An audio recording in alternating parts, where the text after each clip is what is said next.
नमस्कार, जय हिंद दोस्तों। शौर्य डिफेंस एंड फिटनेस एकेडमी के यूट्यूब चैनल में आपका हार्दिक स्वागत और अभिनंदन करता हूं। दोस्तों, मैं आज बात करूंगा टीओडी को लेकर। तो टीओडी की लगातार खबरें आ रही हैं। इसकी जो प्रेस कॉन्फ्रेंस अभी हुई है 1 बजे, उसमें इंग्लिश में सारी बातें अपने सभी अभ्यर्थियों को मुझे नहीं लगता कि स्पष्ट रूप से समझ में आई है। और मैं उन युवाओं को बता देना चाहता हूं कि आपके लिए एक अच्छी खबर नहीं है, क्योंकि एयरफोर्स का जो एग्ज़ाम है वह कैंसिल हो गया है।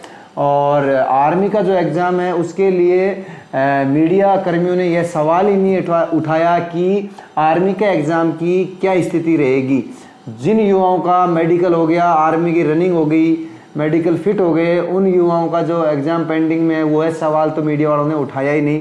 चलो हम आगे बात करते हैं। जो टीओडी पर जो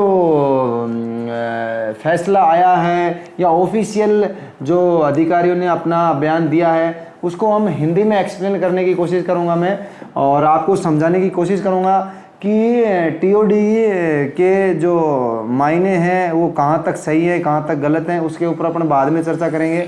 लेकिन पहले आपको मैं ये बता देता हूँ कि टीओडी एक्चुअल में जो ऑफिशियल हुआ है उसके बारे में क्या जानकारी है। अभी मैं आपसे शुरुआत से आपको हिंदी में समझाने की कोशिश करता हूं, वीडियो को अंत तक ज़रूर देखना। अग्निपथ स्कीम का ऐलान कर दिया गया है। इसमें ज़्यादातर आपको देखा कि इंग्लिश में सारी बातें बोली गई हैं, आपको समझ में आया नहीं है तो मैं आपको बता रहा हूं। तीनों सेना प्रमुखों के साथ प्रेस कॉन्फ्रेंस के दौरान रक्षा मंत्री राजनाथ सिंह ने मंगलवार को इसका ऐलान किया। इस मौके पर उन्होंने कहा कि भारतीय सेनाओं को विश्व की बेहतरीन सेना बनाने की दिशा में आज सुरक्षा मामलों की संसदीय समिति ने एक ऐतिहासिक फैसला लिया है।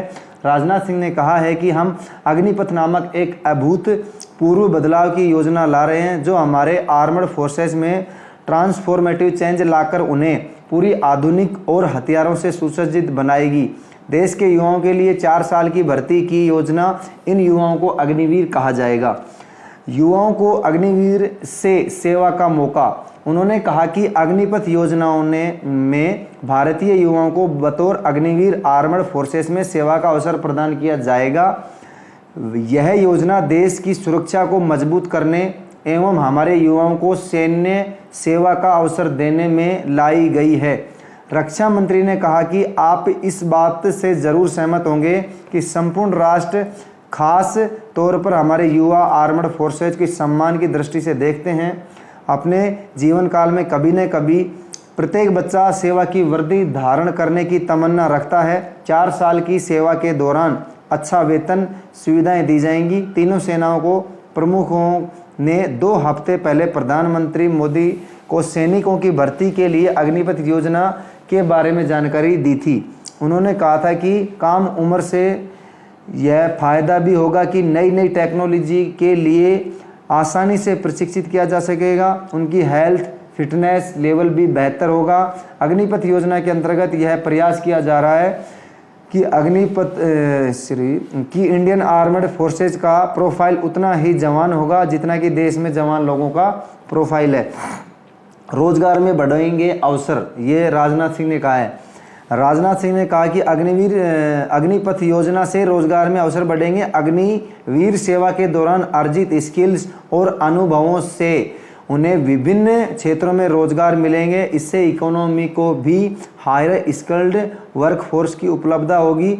उत्पादकता और जीडीपी के बढ़ने में सहायक होगा। रक्षा मंत्री ने कहा कि अग्निवीरों के लिए एक अच्छे से पैकेज, 4 साल की सेवा के बाद एग्जिट पर सेवा निधि पैकेज और एक libel death and disability package की भी व्यवस्था की गई है।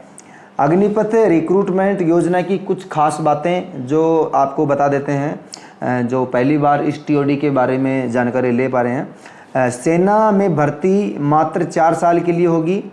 4 साल वाले सैनिकों को अग्निवीर नाम दिया जाएगा। 4 साल बाद सैनिकों की सेवाएं की समीक्षा की जाएगी।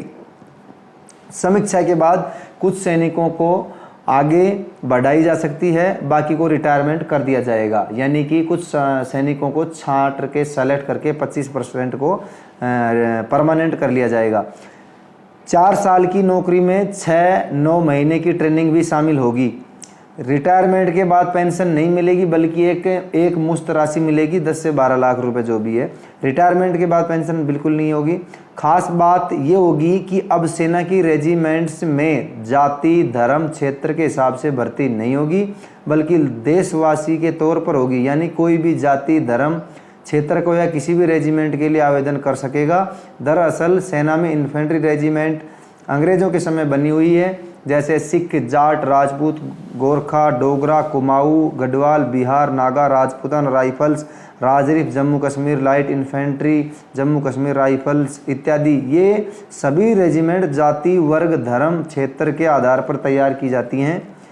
आज़ादी के मात्र देसी एक गार्ड्स रेजिमेंट ऐसी है जो ऑल इंडिया ऑल क्लास के आधार पर खड़ी की गई थी, लेकिन अब अग्निवीर योजना में माना जा रहा है कि सेना की सभी regiments all India all class पर आधारित होंगी। यानी देश का कोई भी नौजवान किसी भी रेजिमेंट के लिए आवेदन कर सकेगा। आज़ादी के बाद से रक्षा क्षेत्र में यह बड़ा डिफेंस रिफॉर्म माना जा रहा है। योजना को हरी झंडी मिलने के बाद इसी साल के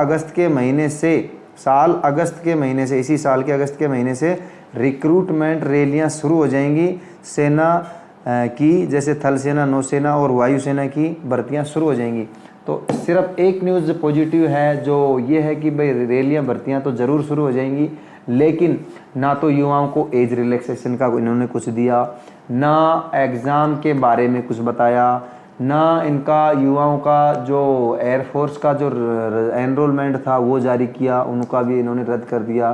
तो काफ़ी मुझे लगता है कि युवाओं में रोष होगा, और मीडिया कर्मी भी जो वहाँ पे थे उन्होंने भी ये चीज़ें हमें तो क्या रक्षा मंत्री के समक्ष नहीं रखी, जबकि उन्हें ये चीज़ें पता थी। तो कहीं ना कहीं मीडियाओं पे भी सवाल उठ रहे हैं कि कहीं बिका हुआ तो नहीं है। तो मैं तो ये मानता हूँ कि जो हुआ है वह देश के लिए शायद ठीक नहीं है, लेकिन इसमें एक खबर यह भी निकल कर आ रही है मीटिंग में कि टीओडी एक छोटे स्तर पर लागू किया जाएगा, उसके बाद इसका टेस्ट होगा, सही रहा तो इसे बड़े लेवल पर लागू किया जाएगा, जैसा कि एयर मार्शल ने ये चीज़ें प्रेस कॉन्फ्रेंस में बताई। तो इस वीडियो में इतना ही, मिलते हैं अगले वीडियो में, तब तक के लिए जय हिंद जय भारत।